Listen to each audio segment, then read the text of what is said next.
Tersebarnya bahasa Indonesia mempunyai kesan dalam perbualan dan penulisan masyarakat kita.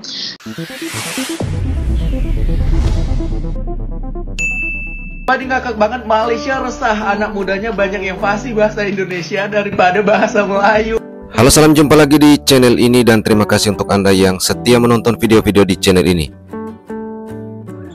Oke, kali ini kita akan mereaksi sebuah video di mana baru-baru ini salah satu kampus di Malaysia mempresentasikan hasil penelitiannya tentang generasi milenial Malaysia yang ternyata banyak menggunakan bahasa Indonesia dalam percakapan di antara mereka. Nah, apakah faktor yang menjadi penyebabnya dan seperti apakah paparan hasil riset mereka? Jangan di-skip dan tonton terus video ini hingga usai. Penggunaan media sosial seperti TikTok, Facebook, Twitter dan sebagainya telah merancangkan lagi proses penyebaran tersebut.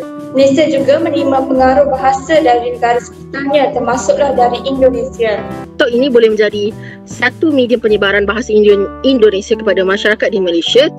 Daripada data yang dikumpulkan, kalau boleh kita lihat pada skrin, telah ditunjukkan seramai 58.1% responden kita, iaitu daripada 105 orang pelajar Universiti Malaya telah memilih TikTok sebagai media sosial, aplikasi media sosial yang utama yang mampu menyebarkan pengaruh bahasa Indonesia dalam masyarakat tempatan. Jadi kenapa TikTok ini menjadi medium difusi bahasa Indonesia dalam kalangan pelajar? Yang pertama adalah disebabkan videonya yang ringkas dan pendek, seperti yang kita tengok di slide seterusnya, iaitu medium TikTok ini dipersetujui seramai 66 orang daripada 105 orang, yang bahawa video TikTok yang padat dan ringkas merupakan faktor utama mengapa TikTok mampu menjadi tadahan penyebaran bahasa Indonesia. Hal ini demikian kerana penyampaian kandungan dalam TikTok yang ringkas serta padat mampu menarik perhatian pengguna. Jadi kalau kita lihat masyarakat di Malaysia, terutama sekali pelajar Universiti Malaya, mereka menonton YouTube sebagai satu hiburan, dan selalunya dalam YouTube ni mereka akan menonton sinetron yang biasanya episodnya lebih kurang 100 episod.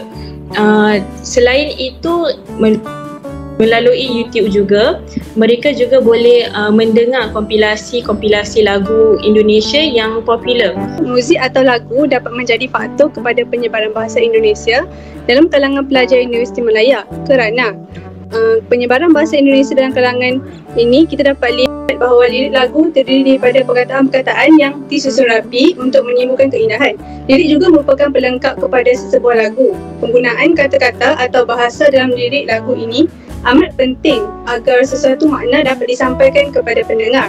Jadi penggunaan lirik lagu dalam lagu Indonesia ini juga dikatakan menghayati kerana kebanyakan lagu Indonesia ini menggunakan bait-bait lirik yang dihasilkan secara jujur dan tulus daripada hati, kemudian terus disampaikan melalui sesebuah lagu, di mana kita dapat lihat kebanyakan daripada pelajar Universiti Malaya merupakan golongan remaja yang sudah dikatakan sinonim dengan hubungan percintaan. Jadi mereka akan cenderung untuk mendengar lagu yang dapat mengaitkan perasaan mereka dengan lagu yang dinyanyikan oleh penyanyi Indonesia, kerana penggunaan lirik dapat dirasai serta dapat meresap ke dalam jiwa mereka. Malah, penggunaan lirik lagu dalam bahasa Indonesia juga dikatakan dapat dipahami oleh pelajar Universiti Malaya kerana perkataan-perkataan yang hampir mirip dengan bahasa Melayu.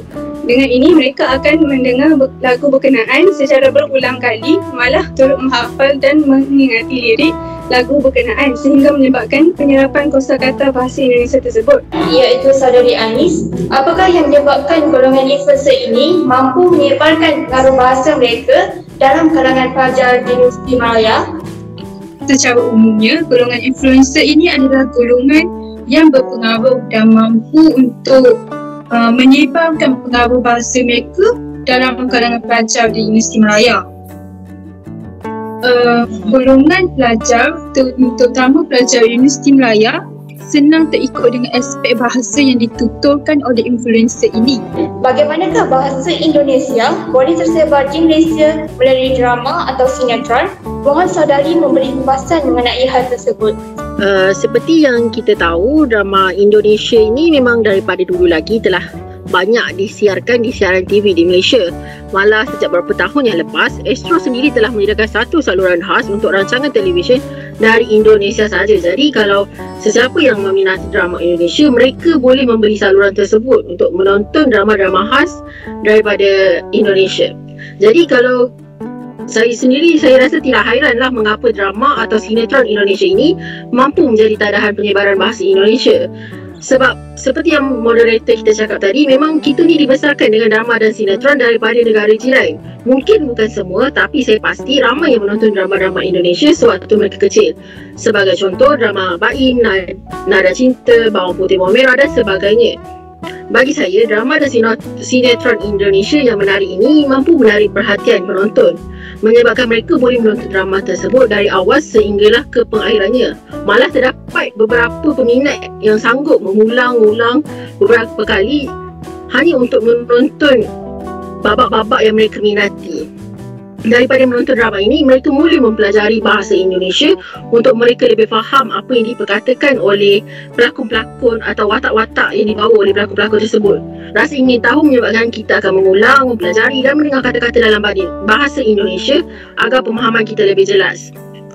Selain itu, penyebaran bahasa Indonesia melalui drama dan sinetron ini juga. Jadi kalau kita tengok, perkara ini berlaku seperti seorang pelakon popular di Indonesia iaitu Reffal Hadi dalam yang berlakon dalam drama Wedding Agreement, di mana peminat-peminat Malaysia mula mempelajari bahasa Indonesia semata-mata untuk menonton beliau memberi komen di media-media sosial seperti di Instagram, di TikTok, di mana mereka akan memberi komen dalam bahasa Indonesia supaya Reffal Hadi tersebut boleh fahami apa yang diperkatakan oleh beliau. Jadi perkara ini yang menyebabkan penyebaran bahasa Indonesia itu berlaku dengan cepatlah, sebab bila kita minat, kita akan mula nak pelajari. Tersebarnya bahasa Indonesia mempunyai kesan dalam perbualan dan penulisan masyarakat kita. Antaranya dalam perbualan, misalnya masyarakat tidak sedar dan akan mencampurkan bahasa Indonesia dalam perbualan mereka kerana masyarakat ini mudah terpengaruh dengan bahasa Indonesia yang telah mereka dengari. Sehubungan dengan itu, masyarakat yang sering mencampurkan bahasa Melayu dan bahasa Indonesia, daripada data yang dikumpulkan dengan bersama pelajar Universiti Melaya, dapat dikatakan bahawa perkataan bahasa Indonesia yang sering digunakan ialah perkataan gue. Jadi gue ini merupakan satu kata ganti nama diri yang bermaksud saya dalam bahasa Melayu. Jadi mereka menggunakannya dalam penulisan tidak rasmi seperti di media sosial mereka akan mencampurkannya dalam perbualan biasa.